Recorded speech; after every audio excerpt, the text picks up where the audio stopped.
Graças a Deus, irmãos. Vamos abrir nossas Bíblias no livro de Números, capítulo 24. Nós vamos ler a partir do verso 5. Bom estar aqui na casa de Deus. Deixa sua Bíblia aberta. Se tiver uma caneta, pegue. 24, verso 5. Nós vamos ler a partir do verso 5. É um texto lindo que eu muito amo. Esse texto, e que ele me brotou no coração depois de aquilo que a gente literalmente chama de momentos de guerra espiritual. Momentos de guerra espiritual. E veio esse texto. E eu creio que o Senhor tem algo para falar conosco. Quão belas são as suas tendas, ó Jacó, as suas habitações, ó Israel. Como vales estendem-se como jardins que margeiam rios, como aloés plantados pelo Senhor, como cedros junto às águas. Seus reservatórios de água transbordarão, suas lavouras serão bem irrigadas. O seu rei será maior do que Agag. O seu reino será exaltado. Deus os está trazendo do Egito. Eles têm força, a força do boi selvagem, devoram nações inimigas e despedaçam seus ossos, com suas flechas os atravessam.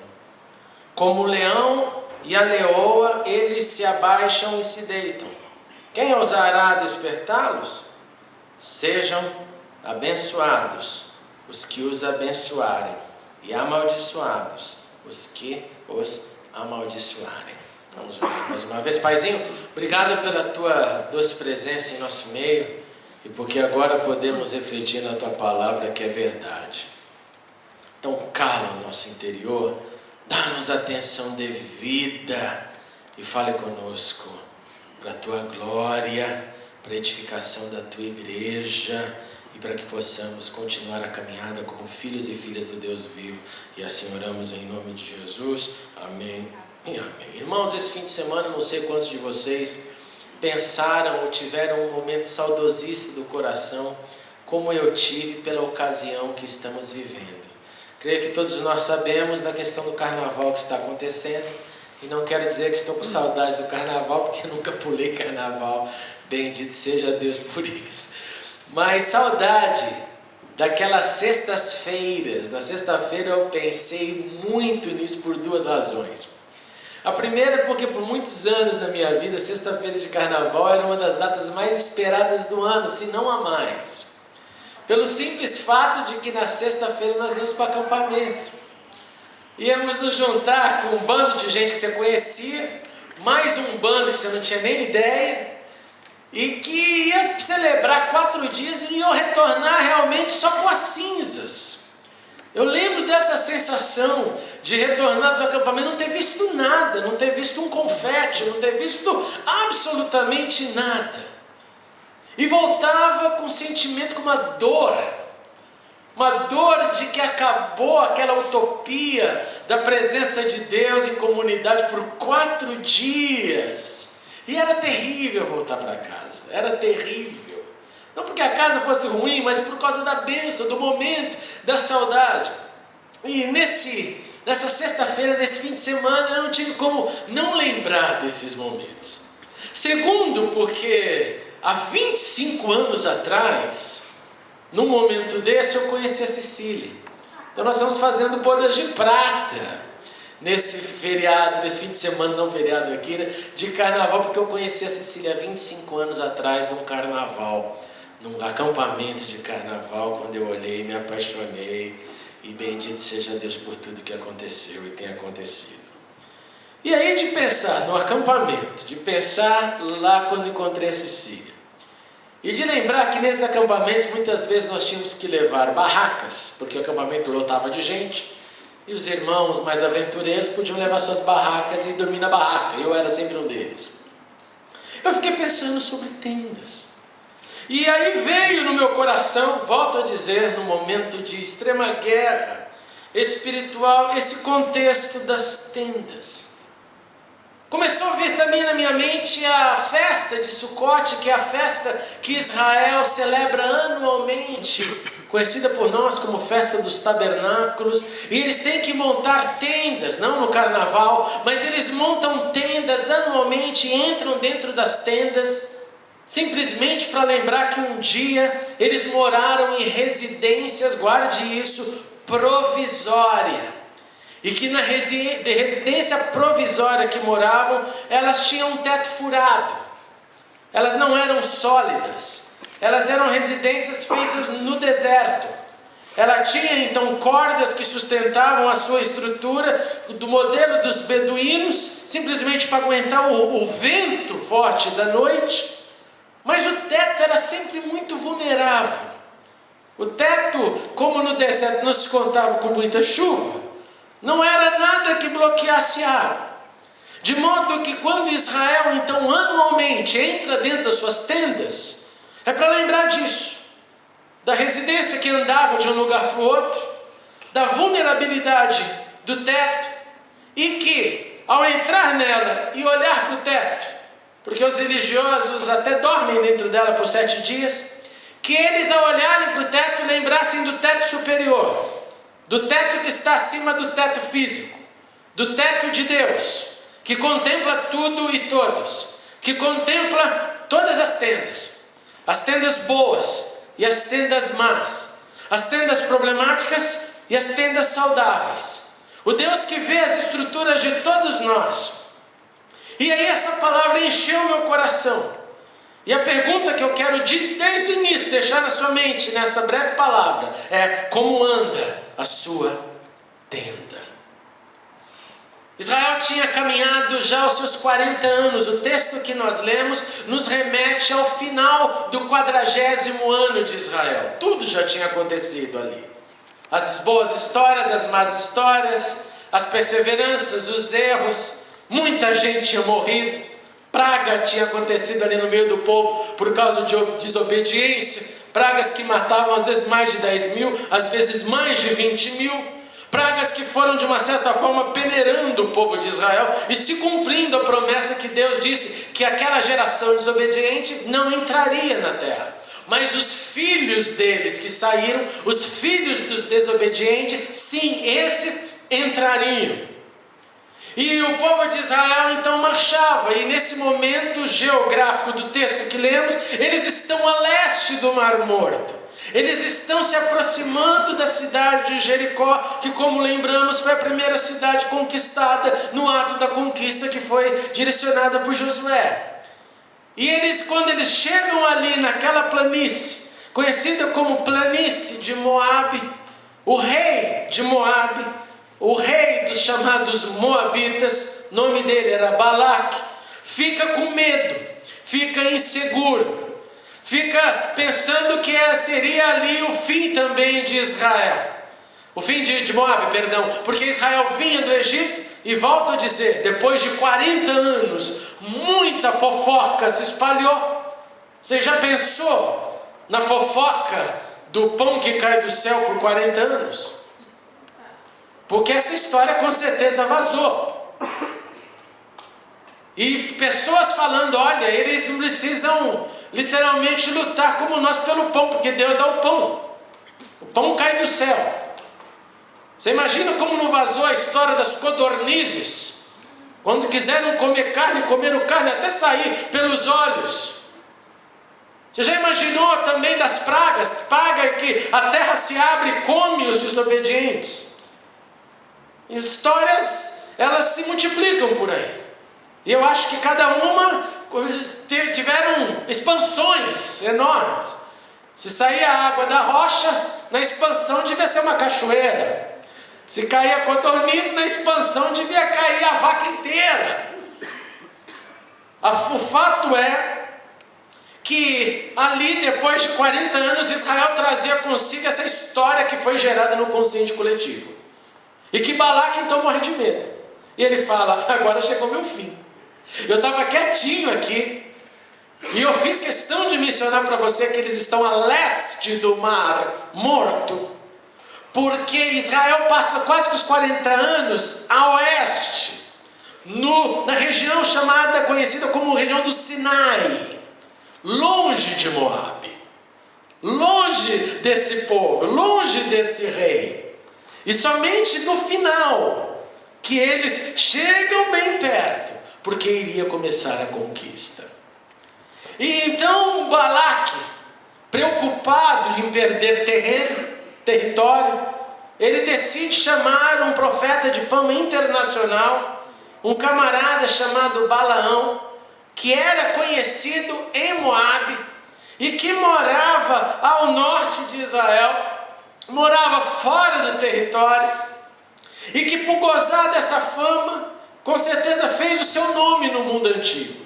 Quando você precisar de uma mandinga, em vez de chamar o pai Xoxum, sei que lá quiser, chame Balaão.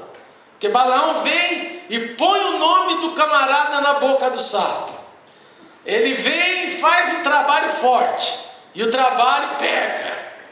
E ele vai e chama esse homem. Ele oferece muito dinheiro. Ele manda os seus emissários com dinheiro. E o profeta não aceita no primeiro convite, mesmo com todo o dinheiro envolvido. Volta a comitiva e fala para o rei Balaque, o cara não aceitou, meu. Ele vai de novo, leva mais grana, ele tem que vir. E vão de novo atrás dele. Na segunda vez ele decide vir. Porém ele coloca uma cláusula no seu contrato de trabalho de profeta de aluguel. E a cláusula era: eu vou, se eu puder falar tudo aquilo que realmente Deus colocar no meu coração.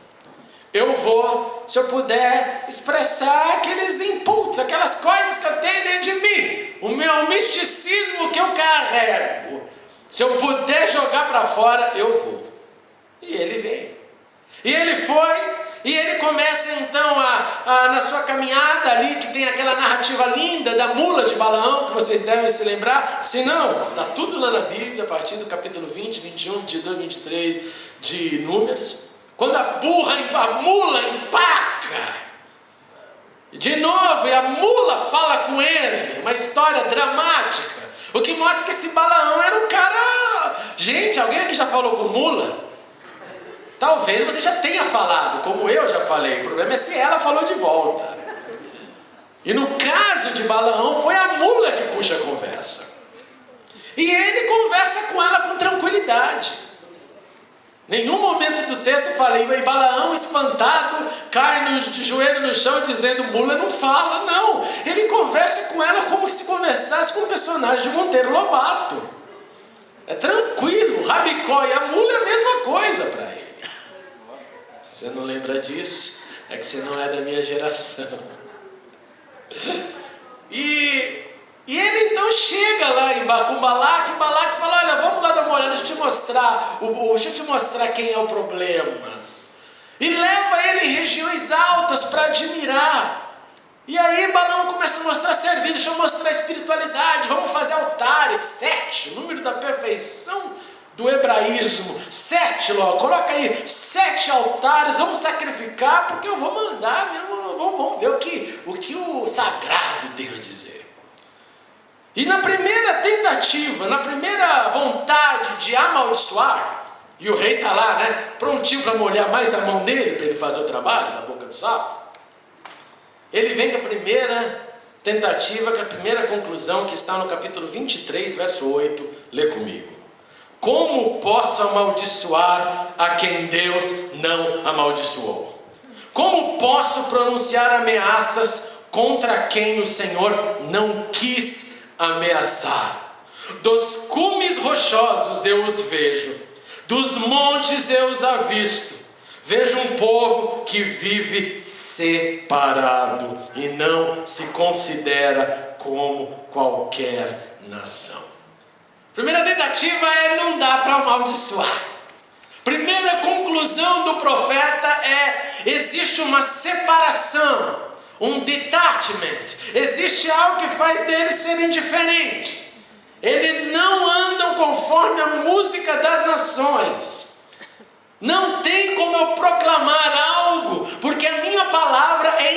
inferior ao Deus que já os abençoou. De modo que I'm useless. Eu não tenho uso aqui, eu não posso fazer nada. Balaque, ouvindo isso, é óbvio que fica doido da vida e tenta mudar o ângulo da perspectiva. Talvez, se você avistar o povo de um outro ângulo, guarda isso no coração, porque quando a gente lê, a gente não percebe esses detalhes. Se você mudar o ângulo da perspectiva de quem eu quero amaldiçoar, você veja o que eu estou vendo. E o que eu estou vendo me traz medo. O que eu estou vendo me traz aqui insegurança. Mude o ângulo e eles vão para uma outra localidade. E na segunda tentativa, está lá o profeta, todo mundo agora, ele faz o trabalho sério. E ele responde, verso 23 do capítulo 23. Não há magia que possa contra Jacó, nem encantamento contra Israel. Deixa eu te desmistificar aqui um problema, irmãos. Eu respondo muito esse tipo de pergunta. Macumba pega em crente? E eu queria te responder que sim, macumba pega em crente, porque o diabo também é crente. Macumba não pega em cristão, que foi lavado pelo sangue do Cordeiro e que vive com o Cordeiro, porque somente crer não basta. Tem um bando de gente que crê em Deus, em Exu Caveira e no Seta Branca. Não queira nem saber quem são esses camaradas. Seta Branca é a divindade do Vale do Amanhecer em Brasília, que está levando milhares e milhares de pessoas a cultuá-lo no Vale do Amanhecer em Brasília. Uma mistura de misticismo da Idade Média com candomblé e outras coisas mais. Tudo lá de capa, de bruxa, invocando. Então, para crente, só pega. Pega mesmo. Agora, para quem tem o Senhor Jesus e anda com Ele, e não só diz Deus te abençoe, mas vive com o Senhor, não pega nada. Porque é exatamente o que está aqui, não há magia que possa contra, não há encantamento, não há como entrar. O anjo do Senhor está acampado ao redor, o Espírito do Senhor, o fogo do Senhor, a presença santa, ninguém perfura a presença santa. A presença santa, porém, é perfurada de dentro para fora quando disparamos os tiros e arrombamos as brechas, não de fora para dentro. Vem então, ele está inconformado, ele não aceita isso, não, tem que ter um jeito. Mude o ângulo de novo. Terceiro ângulo da história. Quem sabe agora você vê. Vamos olhar de algo de forma diferente. Vamos tentar outro lugar. É o que diz o verso 27. Balaque disse a Balaão: venha, deixe-me levá-lo a outro lugar. Talvez Deus se agrade que dali você os amaldiçoe por mim. O cara pirou, gente. O camarada surtou completamente, falou: vai ter um ângulo que entra o mal. Vai ter alguma brecha do externo para o interno. Do externo nós vamos enxergar, e quando enxergar, a flecha vai. E a conclusão foi o texto que lemos. Pela terceira vez, Balaão cai ali prostrado e diz: quão belas são as suas tendas, ó Jacó, e as suas habitações, ó Israel. Irmãos, o plano era mau, o plano de Balaque era ruim, era negativo, era maligno. Número 1. Número 2, a Bíblia nos mostra a visão do externo. E a visão do externo aqui é a visão de Deus. A visão do externo aqui é Deus falando através do profeta safado, o que ele via. A visão aqui do externo é Deus usando agora a mula Balaão para dizer que não magia nenhuma pegaria ali, que as tendas eram belas e que era um povo separado. E por ser um povo separado, todo encantamento não teria nenhum fundamento, nenhum fim. Agora, se a ideia era má, se a visão do externo de Deus era boa, a pergunta que é esta era qual era a visão do interno. E o interno é Israel, é a tenda. E a tenda, o contexto da tenda, não era de quão belas são as suas tendas.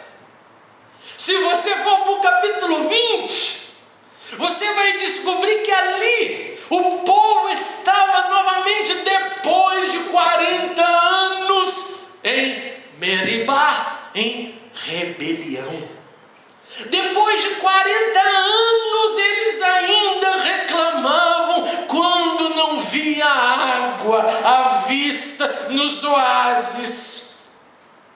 Depois de 40 anos de correção, eles surtavam na necessidade e invocavam toda a poesia maligna que aprenderam no Egito, que era: no Egito tinha romã, frutas, carne e água. Você nos trouxe aqui para morrer no deserto 40 anos depois. De modo que o interno representa as disfunções do homem. O interno representa que, apesar de todas as possibilidades que o externo diz ter, o interno não enxerga. O interno só enxerga que o vício da murmuração, do negativismo tem que ser mantido, mesmo depois de 40 anos, e que não querem mudar com isso. O caso é tão dramático que, por causa desse momento da rebelião de Meribá, rebelião significa Meribá, Meribá é rebelião, Moisés foi impedido de entrar na terra, porque ele já estava de saco cheio, não aguentava mais esse povo. E quando Deus falou para ele: fale a rocha e dá água para esse bando de ingrato, ele pegou o cajado, desceu o sarrafo. E Deus falou: bom, já que você fez isso, você desafiou a minha autoridade na frente dos outros. Você diminuiu a minha santidade. Você se acostumou que a água sai sempre quando você bate, né? Ou quando você fala, se acostumou que as coisas são meio fáceis.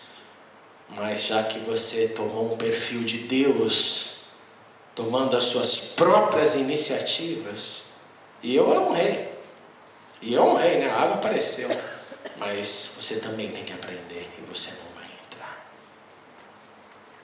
Esse dia, do capítulo 20, na vida de Moisés, deve ter ficado guardado na mente dele, que eu acho que ele só teve o alívio no dia do Monte da Transfiguração, quando a Bíblia nos diz que ele, Elias, se encontram ali com o Senhor Jesus em Israel.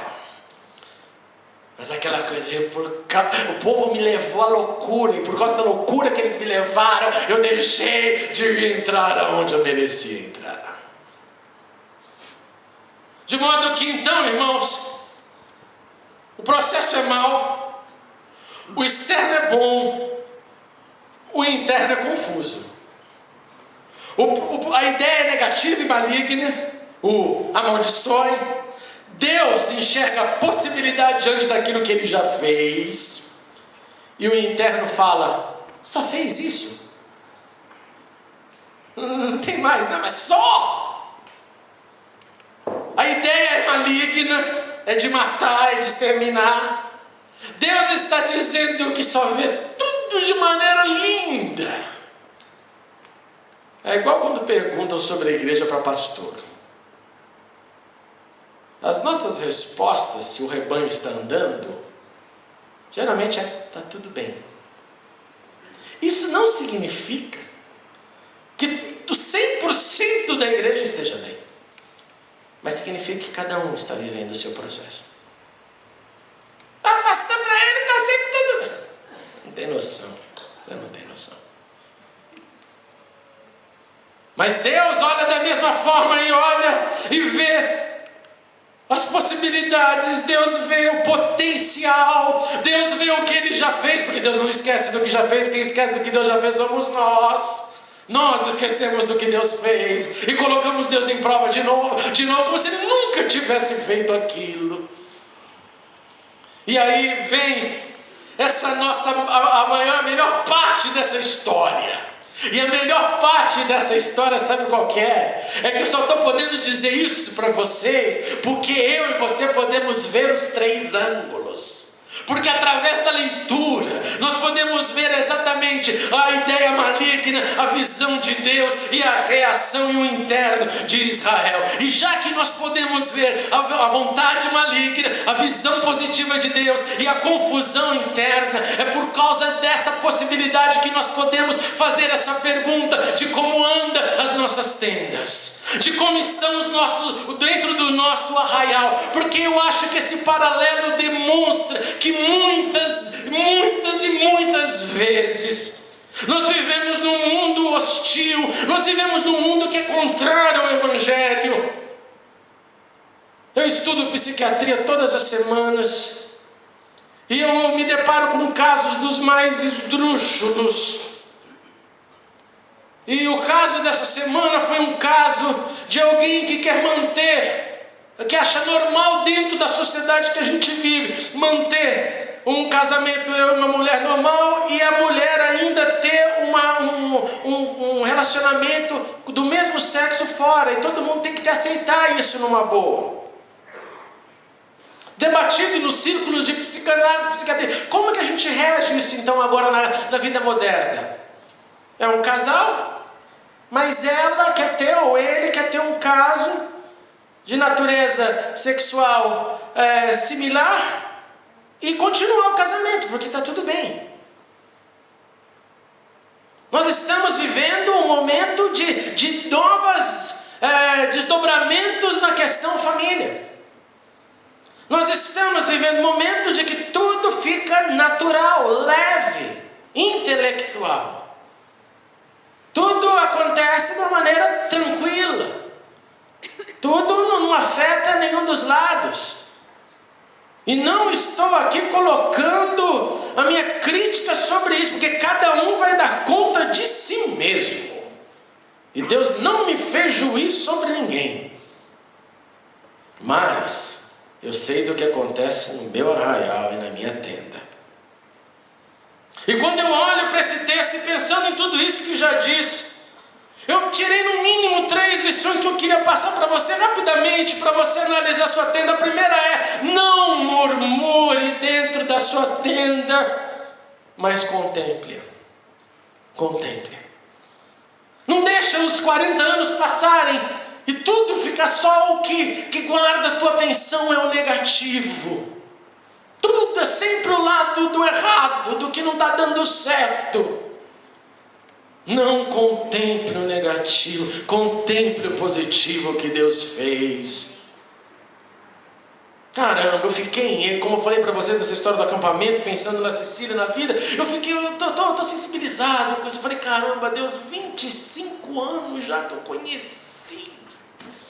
Oh Senhor, e continuo amando cada vez mais, vivendo, querendo desbravar ainda mundos. Continuo querendo ainda ter experiências novas no reino, na vida. Agora vamos ter uma com mais um filho, com a graça de Deus. Experiências que vão adicionando na vida. Então não contemple o negativo. Contemple o que Deus já deu. Número 2 não se preocupe com, entre aspas, as maldições. Não se preocupe com a maldade. Não se preocupe com, olha, está acontecendo. Não se preocupe. Cristãos viveram isso em outros momentos. Cristãos sempre vão viver. E a dica é, ou se nós formos esses, como Israel, são separados. Acabou. Não importa, podem decretar o que for, pode acontecer lei que for, não interessa. Não interessa. O compromisso de quem é compromissado e vive com Deus não muda por causa que a lei muda. Então deixe mudar. É um bando de crente maluco, xiita, que fica entrando. Não, vamos lá, pelo amor de Deus, eu não estou dizendo que temos que ser simplesmente reativos ao que acontece no mundo. Mas fica esperando bondade. É uma utopia ignorante. Mundo que jaz no maligno, você espera decisões boas. O mundo que jaz no maligno, você espera justiça social. Não tem. O mundo que jaz no maligno, você espera moralidade. Não pode, não tem. Agora se preocupe em ser separado. Porque é a nossa fé que vence o mundo. E terceiro e último, Deus vê suas tendas como belas. Deus olha para o coração através do que Ele fez em Jesus. Ai, mas você não sabe o que está acontecendo lá em casa. Deus vê a sua tenda como bela através do sacrifício de Jesus. Ai, mas estamos no momento. Deus olha para a tua vida pelo sangue de Cristo, que pode tornar nova todas as coisas. Deus não olha para lá agora e fala: estão rebeldes, reclamaram de água depois de 40 anos, não aprenderam nada. Não, Ele olha e diz para quem reclamou: matou Verle Jacob, como são belas as suas tendas, Jacó, como é bonita a sua habitação, porque é o potencial que pode acontecer depois do contato com a glória de Deus. Amados irmãos, sim, eu quero te perguntar essa noite, com muito temor no meu coração, como anda as suas tendas? Como anda o local da tua habitação? Como anda esse organismo que deve ser santo, que deve, às vezes, ter confusão, sim, mas que pode contar com os olhos do Senhor, os olhos de Deus que já nos abençoou. O povo de Israel podiam ainda se levantar e dizer: mas Senhor, nós não tínhamos Jesus para entender tudo isso. Nós não tínhamos o Deus encarnado em terra, o Logos. Nós não tínhamos, então nós não víamos. Mas você e eu, nós temos. Você e eu, nós temos a esperança, a experiência do Cristo que vive em nosso coração. E se as tendas eram belas, sem a manifestação do Cristo, quanto mais bela ela é, com a manifestação daquele que um dia bateu na porta do meu, do seu coração, e que a gente disse: entra e faz morada, o quarto está meio sujo, mas me ajuda a limpar, Senhor. Quão mais belo não fica a vida, depois que esse Cristo começa a nos dar a direção, e manda o seu Espírito ficar soprando na nossa orelha: tem saída. Tem saída, tem saída, porque o sangue derramado na cruz, no Calvário, jamais será em vão. Como estão as suas tendas? O Senhor olha para você e diz: elas são belas. E você precisa essa noite, quem tem ouvidos, olhar para a tenda e fazer dela um local ainda mais santo, mais vivo, mais justo, mais cheio de amor, mais cheio de ternura, ou como disse a semana passada, uma casa espiritual. Vamos ficar de pé. Grande Deus, Tu estás aqui. Tu estás aqui porque essa é a tua promessa, que onde houvesse 2 ou 3, ali tu estarias. A nossa tenda, o nosso tabernáculo hoje, aqui é a igreja, ela só pode ser igreja porque o Senhor está aqui. Nós te louvamos por isso. Grande Deus, os dias não são bons.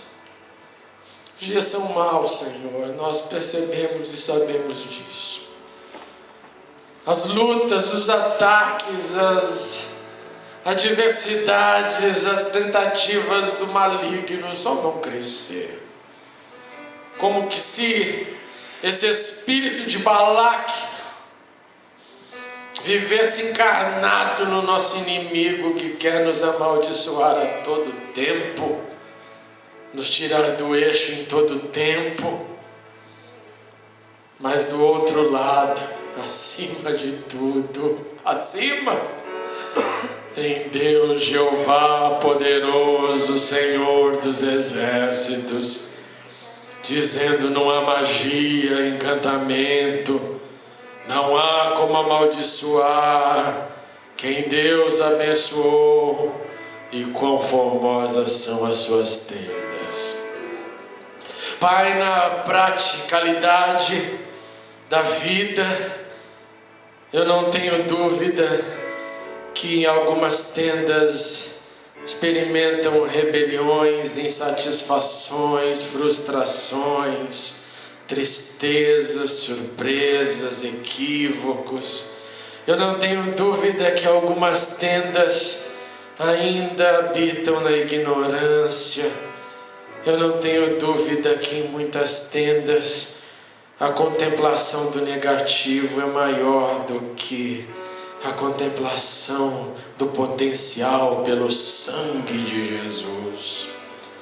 Mas eu te suplico essa noite, dá-nos a visão de Deus, do externo que é eterno, para nos fazer enxergar como o Senhor nos vê.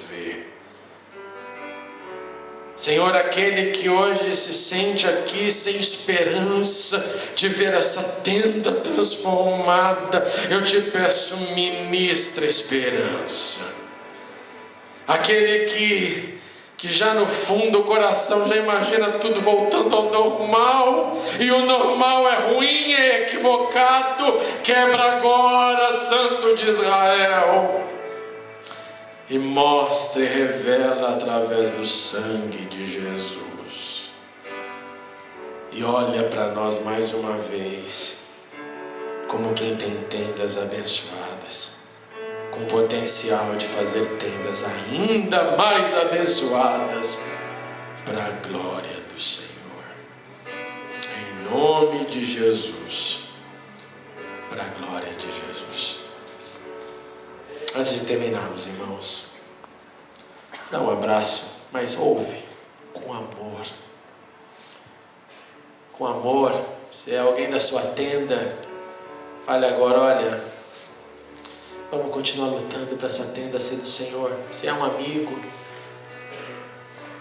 profetize, abençoe, que a sua tenda seja sempre bela.